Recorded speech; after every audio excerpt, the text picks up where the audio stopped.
شب بخیر دوستان عزیز. ساعت نیم تا کم 12 شب با وقت مکه مدینه. پیغمبر صلی الله علیه و سلم قریب زیاده از 100 کسی ویدیوم رو کرد، قریب 20 کسی زنگ زده.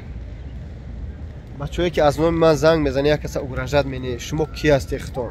من آدمایی که اگر در کورشوا اکو هستند که الحمدلله حرمت عزت میکنن و یا صحبت سر استولی صحبت میکنن، اما شما چوا فیدنه میاندازی، چوا جنگ میاندازی بین دو مسلمان. اش شاید بس بدگیست ای اتوی چپا گپ بابوجون در طور سرمو برمده که ابا چه عیب است در خونه خدایم، در مسجد پیغمبر محمد صلی الله علیه و سلم.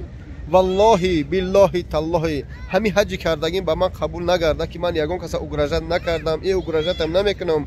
ابا چون شما به عقل چی اینقدر حق کمیتر دشمنم کرده سوده از خدا نمیترسه؟ شما خواهر و مادر و دختر نداره؟ من به عقلم به سریعت تاجیکی خدمت با جایی که من 4 سال دستگیری تاجیکی خدمت میکنم است، با جای دستگیری کردن با میخوام تاجیکی خدمت اگرجت میکنم.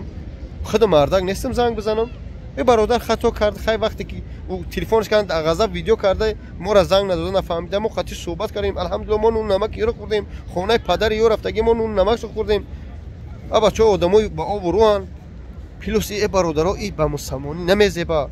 ای دیگه کار دیگه نداره، ویدیو میکنه عقبش رکلام میزنه، ای ویدیو میکنه ای خیل میکنه او خیل. شاید بس بدگی والله قسمم اتویتو سخت میتونم یکی من میگم ما تاجیکیم بس همین که میگم بس بو نبرود میکنم.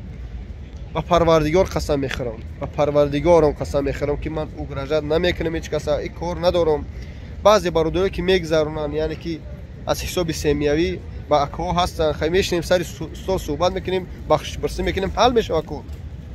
اما چونین اگرجت کردن برای یا برادری مسلمانی خدمت آدم بچه‌ای که از نام من زنگ میزنی والله قسم شما برادر نیستی، شما برادر نیستی. اگر دوست بودین مهر محبت داشته باشید زنگ میزنی میپرسی چیکار کنیم.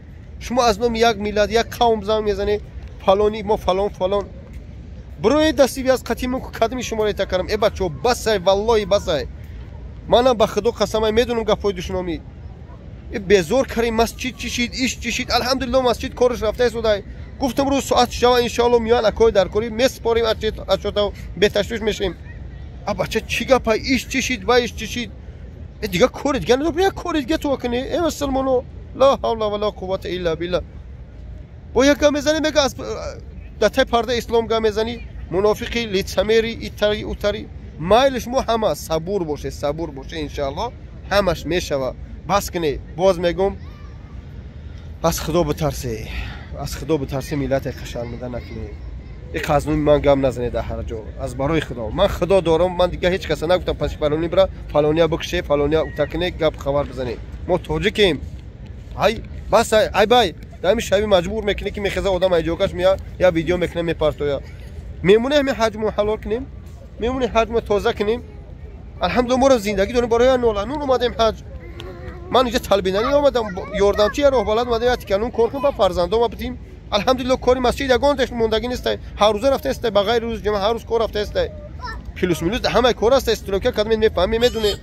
ای بسای چی کدمی در کار برای پیش ببین یا بار چی شید. لا حول ولا قوة.